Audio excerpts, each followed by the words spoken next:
Welcome to the MD Solutions Optimax training series, using the TCM schedule and series tool part 2.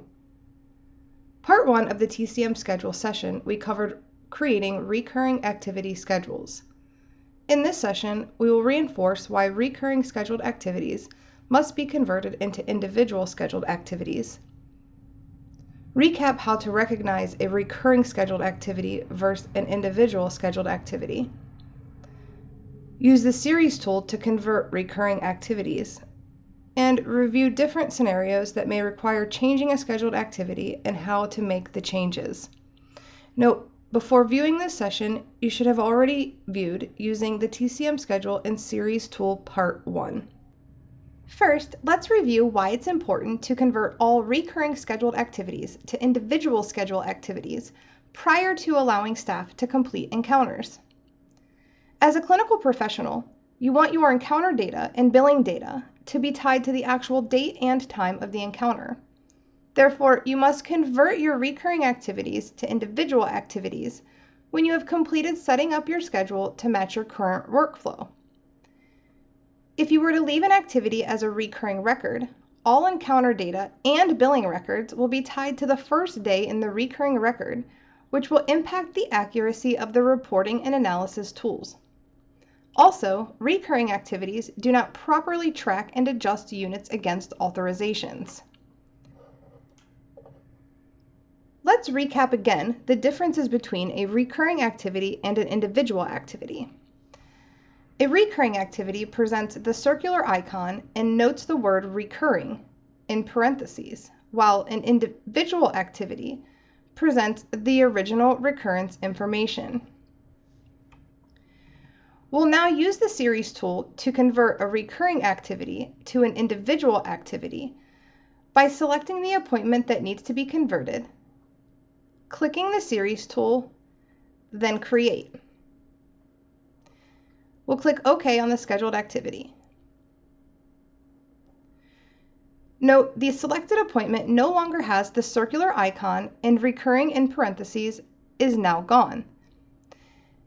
Now, if we look forward in the schedule, we will see activities tied to the first schedule in the series are also now converted.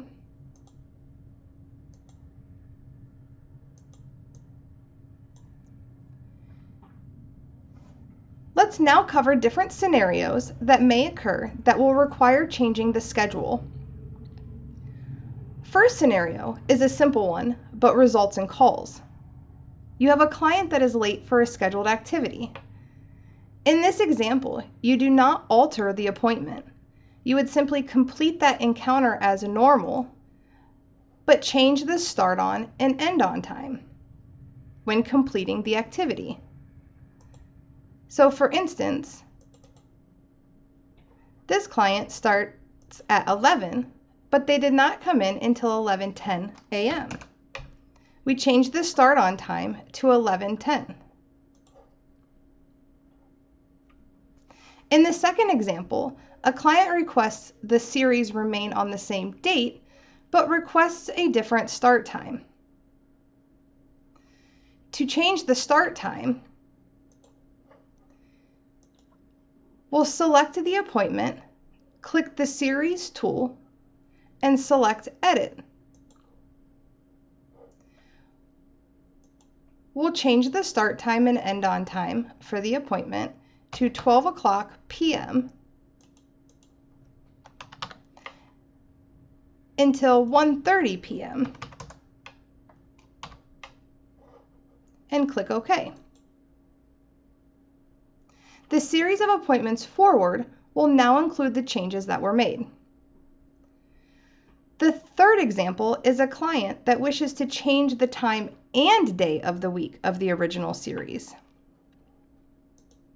In this example, it would be best to use the series tool to delete the series of appointments, then recreate the appointment for the day of the week and time requested by the client. When using the series tool to delete individual appointments, it will delete all remaining appointments in the series from the selected date forward. To delete, select the appointment, click the series tool, and select Delete. Note the prompt on the screen notifying you that you are about to permanently delete the series, and click OK if you wish to continue. Now we'll select the day of the week the client wishes to move their appointment to. Right-click on the schedule and select New Appointment. We'll set our activity details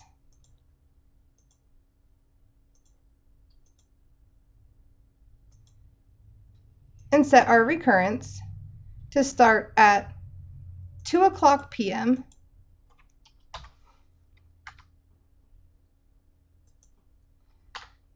until 3:30 p.m.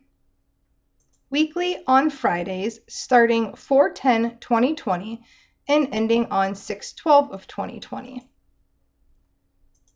We'll add our client and click OK and save and close. Now we'll need to use the series tool to convert the recurring activity to an individual activity.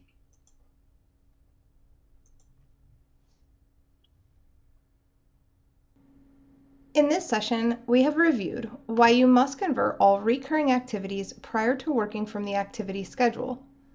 Remember, this is key to preserving all interrelated TCM functions to work properly. You should now be able to recognize the difference between a recurring and an individual activity.